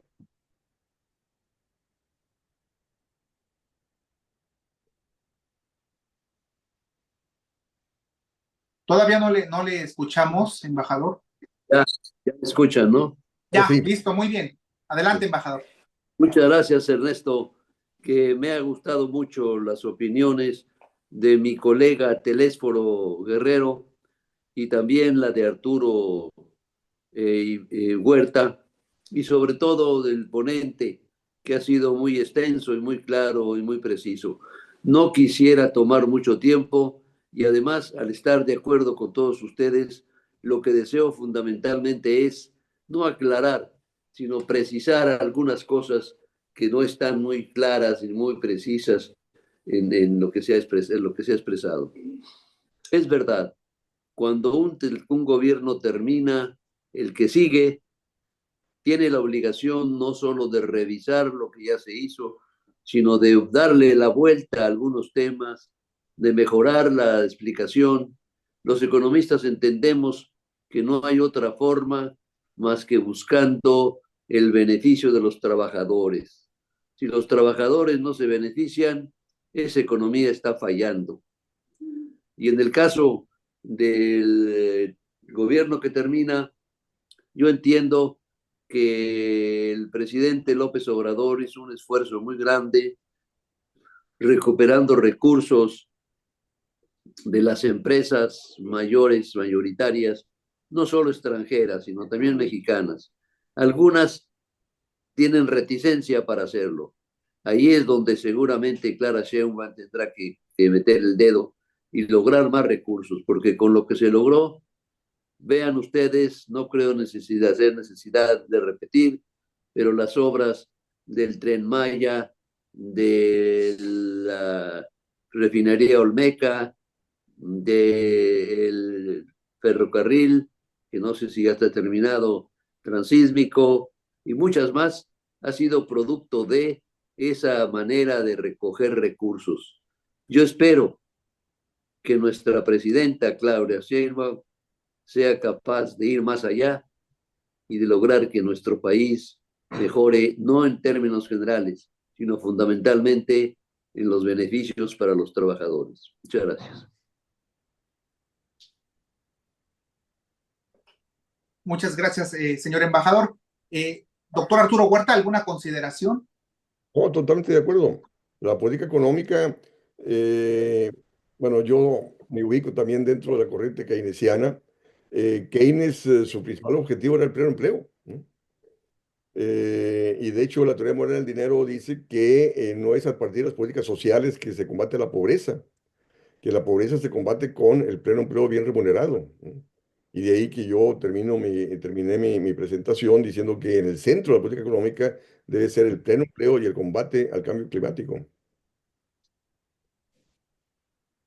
Muy bien, gracias, doctor Arturo Huerta. Corresponde ahora dar lectura al mensaje que envió Carlos Mesa, o le pregunto en este momento si deseas intervenir. Adelante, Carlos, adelante, te escuchamos. Gracias. Eh, pues primero que todo, felicitar ampliamente al doctor Arturo Huerta. En mi caso es la segunda eh, experiencia que tengo con él. La primera ya lo citabas, Ernesto, en el CIPAE. Y bueno, pues como siempre, interesante, sus libros, no se diga. Entonces, felicidades, doctor Huerta. Eh, Se habla mucho de los recursos que requiere el país, de la política económica, sabemos del déficit fiscal, sabemos de la austeridad. Mi pregunta es muy concreta, a lo mejor estoy un poquito fuera de contexto, pero yo oigo que seguimos pague y pague intereses del FOBAPROA. Esto empezó desde Cedillo y seguimos pagando intereses y la deuda se va a terminar de pagar dentro de 40 o 50 años. Bueno, pues es un recurso que le estamos tirando, por decir, o estamos desaprovechando para utilizar quizá un mejor término. Mi pregunta concreta es esa, digo, hablando de que la política económica no está funcionando, necesitamos más recursos, invertir más, invertir para que la economía se reactive y a su vez haya más industria, más empleo, se mueva la economía y se recaude más y todo esto en beneficio de México, de acuerdo. No se están desaprovechando los recursos multimillonarios. Creo que fue 1.300.000.000.000 de pesos el monto del FOBAPROA. Entonces, pues caramba, 40, 50 años más de seguir pagando. En fin, concretamente, no habrá manera de renegociar o de reestructurar o de aprovechar esos recursos, hacer algo y tener otra fuente de ingreso. Es mi pregunta, doctor. Sí. Bueno, yo retomaría lo que dijo el amigo Villa, de que no ha habido el arrojo o el coraje o la voluntad del gobierno para encarar el sector financiero. O sea, si la banca te está ganando lo que quiere, esas ganancias de 272.000 millones de pesos en el 2023, ¿cómo es posible que le sigas pagando el FOBAPROA? Deja de pagarse el FOBAPROA y no le va a pasar absolutamente nada a la banca. Nada le va a pasar a la banca. El año pasado, o sea, cuando se señaló esta cuestión de las ganancias de la banca, yo escribí un artículo de estos que escribo cada semana en la Jornada de Oriente, señalando que el gobierno de Italia, el año pasado, ante las grandes ganancias de la banca en Italia, puso un impuesto del 50% a esas ganancias y no le pasó nada a la banca. Y ese 50% significó recursos para el gobierno para invertir, ¿no? Para crear empleo, ¿no? Entonces yo dije, México debe ser lo mismo, un impuesto del 50% a esas ganancias de la banca, no le va a pasar nada a la banca, ¿no? Porque esas ganancias son a costa de qué? De estar descapitalizando a los deudores, de estar descapitalizando al gobierno, a las familias que están altamente endeudadas y transfiriendo recursos a la banca por esa alta tasa de interés. Las empresas y familias dejan, y el propio gobierno deja de gastar, deja de invertir para pasárselo a la banca. Y la banca especula. Pues no. Si no se subordina a la banca, al sector financiero, a lo productivo, al pleno empleo, jamás saldremos de los problemas que tenemos. Entonces, no hay voluntad política, ¿no? Gobiernos van y gobiernos vienen, siguen gobernando para el gran capital. Se ponen de tapete, ¿no? Por favor. Gracias, doctor Arturo Huerta. Eh, Antes de dar lectura al mensaje que envía Jesús Illescas, extender invitación final, alguna otra intervención, sería relevante escuchar a nuestro amigo Gerardo Navarro Montero desde esa visión siempre crítica y empresarial a favor de nuestro país, de quien Francisco Javier Muñoz López ha reconocido con esa función social. Lo manifestaba hace 6 años con el doctor Arturo Huerta al iniciar sus relevantes comentarios. Me permito dar lectura al comentario de Jesús Illescas. ¿Cuál es el futuro de la industria, la empresa y la economía mexicana en los próximos 20 años? ¿Y cuál sería la mejor política económica para no depender tanto de la política económica exterior en este caso? ¿Cómo debería actuar México? Sí, esa es la pregunta. Bueno, ya el doctor algo nos ha comentado sustancialmente. Doctor Arturo, ¿algún comentario? Sí. Bueno, quiero anunciar que estoy terminando un libro aquí en mi sabático eh, que se va a titular Cómo encarar la inestabilidad, la fragilidad que la economía enfrenta. Y en ese sentido, retomo esta preocupación de los recursos que se requiere, ¿no? Muchos economistas han venido señalando en los últimos meses de la necesidad de una reforma tributaria.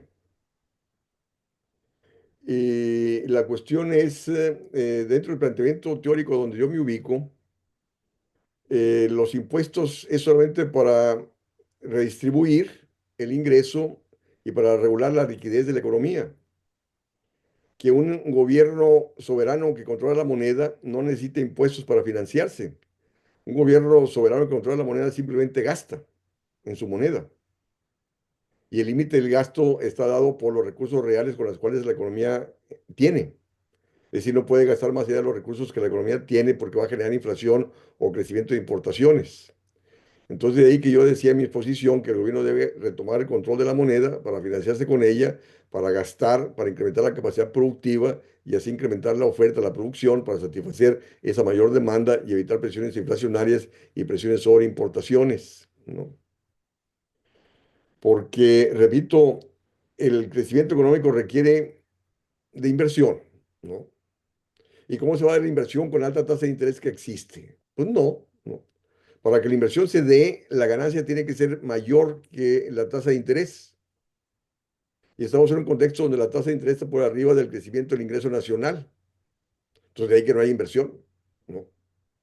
Entonces, tú tienes que bajar la tasa de interés, incrementar el gasto público para incrementar demanda, para incrementar ganancia en el sector industrial, sector agrícola, para propiciar la inversión ahí, en el sector industrial y el sector agrícola, ¿no?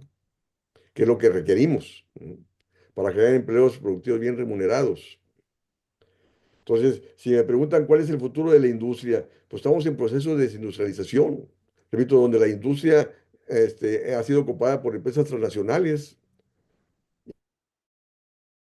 y esa acción extranjera de empresas transnacionales no se ha traducido en mayor desarrollo económico del país, porque ellas importan todos sus insumos, solamente utilizan la mano de obra barata del país, ¿no? Entonces necesitamos retomar cadenas productivas donde los nacionales se inserten en ese proceso. Y para eso requerimos de política industrial, que requiere política de subsidios, requiere de créditos baratos, requiere de asegurarles un mercado rentable, justo para que inviertan.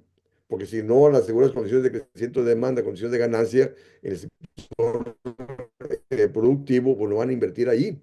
Van a seguir invirtiendo en el sector financiero que les ofrece altas tasas de interés. Pues no, no. Entonces, repito, y esos planteamientos, muchos economistas en el país no lo tienen, ¿no? No. Entonces, de ahí decía la importancia de una educación con formación heterodoxa, que da los elementos teóricos necesarios para entender cómo funciona la economía, para poder criticar y trascender el enfoque neoliberal predominante en el país, que ha dejado todo al mercado y ha subordinado el Estado al mercado. Pues no, el Estado debe tomar el control de la regulación de la actividad económica, debe regular el sector externo, debe regular el sector financiero en favor de lo productivo y del pleno empleo.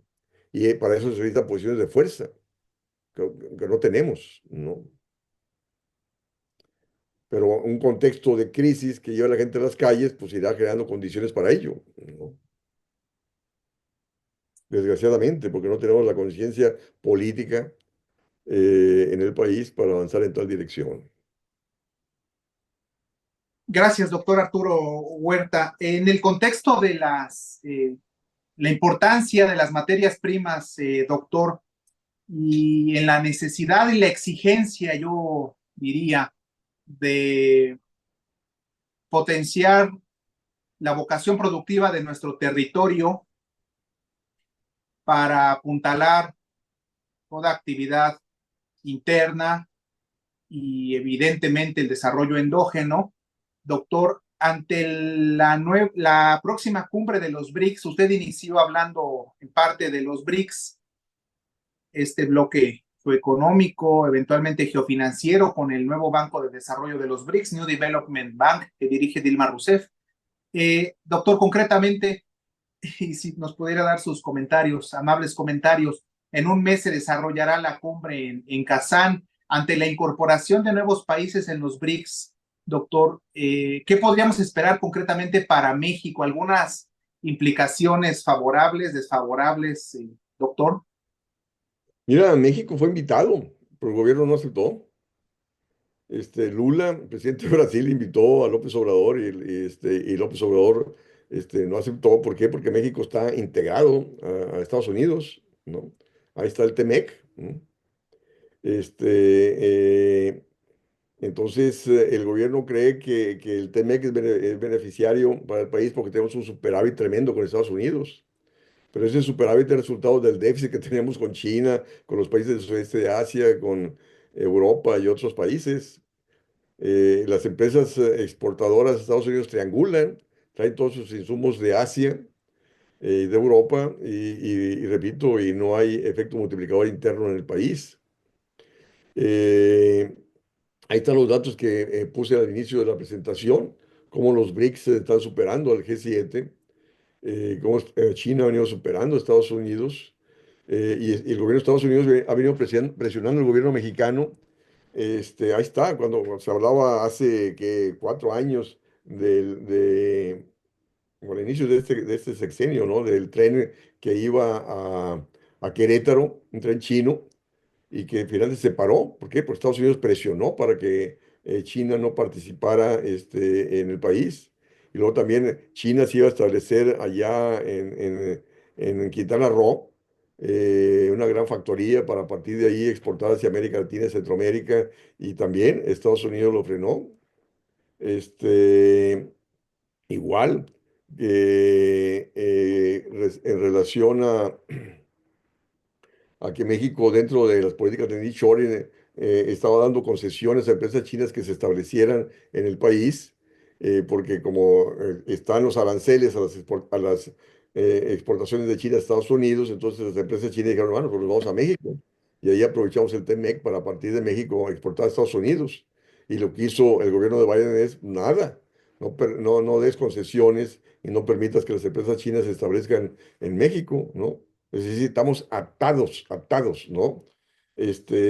Ahora, lo que viene, a propósito, gane quien gane en Estados Unidos, si gana Trump, ahí están los aranceles que ya anunció, y la Kamala Harris el día de hoy dijo que ella se opuso al TEMEC y está por la revisión fuerte del TEMEC en el 2026, y entonces van a arreciar las políticas proteccionistas. Entonces México debe de adelantarse a ello y también reaccionar con políticas proteccionistas. También yo escribí en su momento cuando Trump había dicho que iba a poner aranceles hasta el 25% si México no frenaba las migraciones centroamericanas hacia Estados Unidos, y el gobierno mexicano se puso de tapete y puso 30,000 soldados en el sur. Pues no, ¿no? Yo dije, hay que reaccionar igual con políticas proteccionistas, porque si México creció y se industrializó, fue gracias a políticas proteccionistas, ¿no? Regresemos a eso, ¿no? Pero pues no. Y ahí está una declaración también de Marcelo Ebrard, que va a ser el ministro de Economía, preocupado porque vienen políticas proteccionistas. Oye, vato, pues reacciona igual, carajo. Pues vamos a poner un neoliberal ahí, la Secretaría de Economía, ¿no? Que se va a poner de tapete para que no le pongan restricciones en el mercado de Estados Unidos, por favor. Si te ponen aranceles, pues reacciona con aranceles, ¿no? Y instrumenta política industrial para desarrollar la industria nacional. Por eso yo digo yo que es muy importante tener gente calificada que vaya al gobierno, al Congreso. Yo he estado de asesor en la Cámara de Senadores, en la Cámara de Diputados, y es lamentable el nivel que predomina allí, ¿no? Y son los que toman las decisiones, por favor. No por nada el país está como está.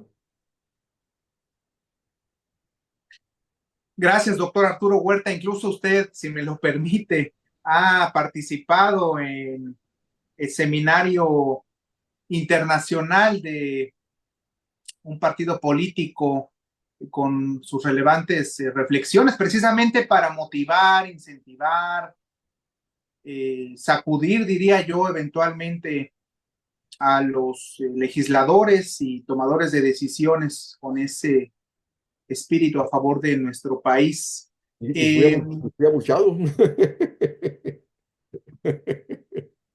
Sí, sí, así es, así es. Y me permito dar lectura a la pregunta, al no visualizar yo otra intención de participar. No es, sí, antes de dar lectura a la pregunta de Roberto Ortiz, Bernabé Chávez, le damos el uso de la palabra. Agradeceré, Bernabé, su comentario, pregunta puntual. Por favor, le escuchamos, Bernabé. A ver si ahí me escuchan. Bien, Bernabé, adelante. Bueno, en el ánimo de contribuir un poco de manera humilde a este tema de gran relevancia en lo que se refiere a nuestra economía, desde mi perspectiva, ¿qué viene o qué debe venir en este contexto donde todos los países están integrando una política de proteccionismo? México me parece que no solamente tendrá que insertarse también en ese tipo de políticas económicas proteccionistas con un carácter más bien soberanista. Y desde esa perspectiva, bueno, ¿cuáles serían los objetivos básicos, importantes desde mi punto de vista particular? Es la generación de empleo y, por supuesto, una redistribución del ingreso en la población. A partir de ello, bueno, pues el gobierno y las instituciones a nivel nacional tienen para efecto de incidir de manera efectiva pues la política fiscal y la política monetaria. Me parece que tenemos que transitar desde este punto de vista, desde la política fiscal, hacia un aumento de impuestos a todas aquellas áreas o todas aquellas actividades que han tenido durante los últimos años una gran relevancia en lo que se refiere a sus ingresos, ¿no? Particularmente impuestos a la banca, a todos esos ingresos que han estado llegando a las instituciones financieras, que dicho sea de paso son capitales extranjeros. La otra que tenga que ver con una política monetaria muy coordinada con política fiscal, que tenga que ver con una reducción de las tasas de interés de manera paulatina durante los próximos años. Y con ello también cerrar la pinza con cuestiones de política industrial, agrícola, agroindustrial, sobre todo para poder generar condiciones de desarrollo en lo que se refiere a estos aspectos importantes, ¿no? Toda economía se sienta, se fundamenta en su industria, toda aquella generadora de empleo. Y bueno, en un contexto de productividad cada vez mayor. Así que aquí tendríamos que insertar también otro tipo de políticas que tengan que ver con las cuestiones del trabajo, del empleo. Y bueno, ya para terminar, lo que se refiere a la inversión extranjera, porque se va a venir, todo parece indicar que a partir del tema del nearshoring viene inversión extranjera. A ese tipo de inversión sí habría que proponer que se genere el planteamiento de los famosos bonos sociales, que esos recursos se canalicen hacia la infraestructura. Es parte de mi intervención y, por supuesto, mi felicitación a todos y particularmente al doctor Arturo Huerta. Muchas gracias. Gracias, Bernabé. ¿Algún comentario, doctor Arturo? No, pues realmente, o sea, estoy de acuerdo, ¿no? Ahora, la cuestión es que la política proteccionista, tener política industrial y política agrícola, política de empleo, implica replantear todo el modelo neoliberal, ¿no?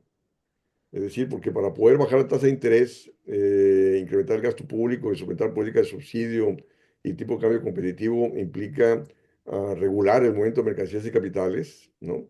E implica modificar la ley orgánica del Banco de México, tener un banco central funcional, el crecimiento económico, dejar de lado la política de austeridad fiscal, y para que el capital no te especule, necesitas control al movimiento de capitales, ¿no? Eh, y efectivamente la política impositiva es para gravar al que más tiene. En ese sentido, la banca ha ganado lo que quiere y hay que subordinar. Si no se subordina lo financiero en favor de lo productivo, no hay posibilidad alguna de crear condiciones de crecimiento económico, ¿no? Y con respecto al nearshoring, pues no va a venir, como se esperaban. Por más que dicen que hay inversiones en lista, repito, Estados Unidos va a aumentar aranceles, gane quien gane, y por lo tanto te va a frenar las importaciones de ellos, y eso está dirigido a que inviertan allá, esas empresas del nearshoring, ¿no? Que inviertan en el propio Estados Unidos y no en México, ¿no? Ni en otros países. Que es lo que la misma política industrial de Biden así lo contempla, está dando subsidios tremendos a las empresas norteamericanas que están llegando a invertir, o empresas extranjeras que están llegando a invertir en Estados Unidos, ¿no? Entonces, de ahí que México no va a recibir esa entrada de inversión de nearshoring, como se venía diciendo. Gracias, doctor Arturo Huerta. Eh, una interrogante de mi parte, doctor, disculpe. En el seno en la cuestión, en el contexto del TEMEC y la función de los inspectores laborales en nuestro país, ¿ve usted algún riesgo?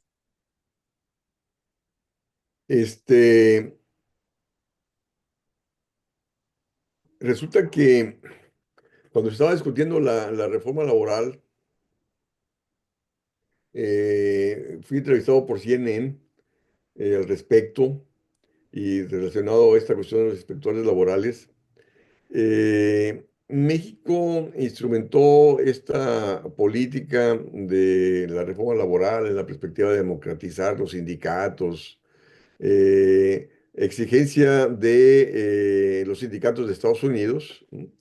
Pensando que a través de la democratización se iba a dar para así incrementar salarios y tratar de homologar los salarios entre México y Estados Unidos, ¿no? Situación que jamás va a acontecer, ¿no? Es decir, aquí no se da, por más modificación de la ley laboral, no se da la democratización en los sindicatos que se buscan, ¿no? Ahí está la trifulca que hubo el día de ayer o antier ahí en el sindicato de ferrocarrileros, ¿no? Este, las mafias sindicales siguen existiendo, ¿no? Y por lo tanto eso impide una democratización en los sindicatos en la perspectiva de lograr mejores negociaciones laborales, salariales, a favor de los trabajadores. Eh, y esta cuestión de los inspectores laborales, pues sí, está dirigido a la perspectiva de vigilar esta democratización de los sindicatos, pero de nuevo, ¿no? Eh, eh, si el marxismo hablaba, o bueno, de la dictadura del proletariado, es en la perspectiva de que el obrero es el que ve más, el que siente más en carne propia la explotación del capitalista, ¿no? Y por lo tanto, Marx decía que de ahí iba a venir el cambio revolucionario, o sea, del rechazo del obrero en contra de la explotación para pasar a la derrota del sistema capitalista hacia una sociedad socialista, etcétera, ¿no? Este, pero no existe, digamos, ni a nivel nacional ni a nivel mundial, repito, hay procesos de desindustrialización, ¿no? Ya no tenemos los sindicatos fuertes que luchaban, bueno, no en el país porque fueron controlados por Fidel Velázquez por décadas, ¿no?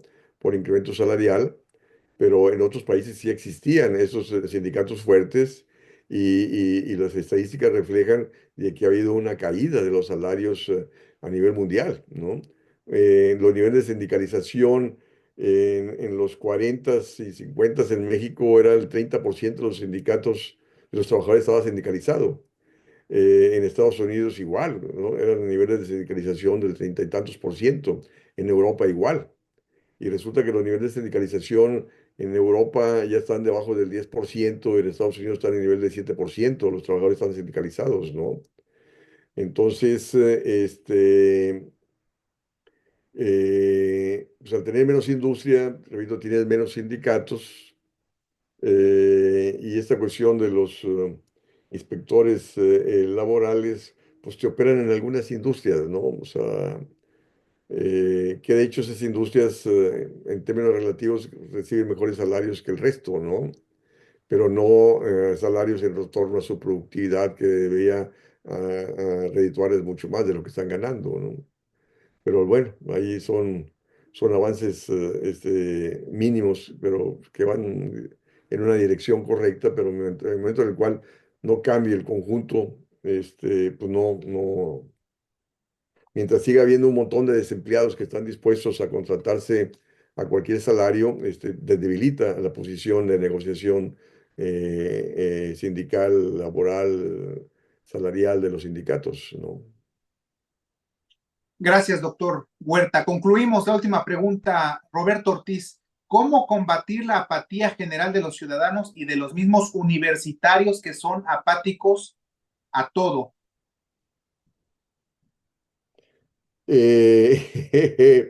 Resulta que yo he venido mencionando también ahí en la UNAM que el sindicato de la UNAM comandaba las manifestaciones en los ochentas en contra del pago de la deuda externa, ¿no? El sindicato de la UNAM era bien combativo, repito, comandábamos las manifestaciones que estaban en los ochentas y dejó de darse eso, ¿no? Efectivamente, repito, en la propia UNAM, ¿no? Que supuestamente hay gente más pensante, etcétera, pues predomina la apatía, ¿no? Se instrumentó un sistema salarial de que uno gana en función de la productividad. Entonces, es a trabajar más para escribir más, para así incrementar tu productividad y que tu salario aumente, ¿no? Entonces ya no se dan las reuniones, las asambleas de profesores que se daban en los ochentas o a inicios de los noventas, ¿no? Y entonces de ahí se da una desmovilización, sí, en todos los órdenes universitarios del país, ¿no? Donde, repito, los sindicatos universitarios jugaban un papel muy importante en las movilizaciones. Eh, y repito, ¿no? Deja de haber partidos políticos que trabajen en los sindicatos, partidos políticos que trabajen creando niveles de discusión, de concientización, movilización.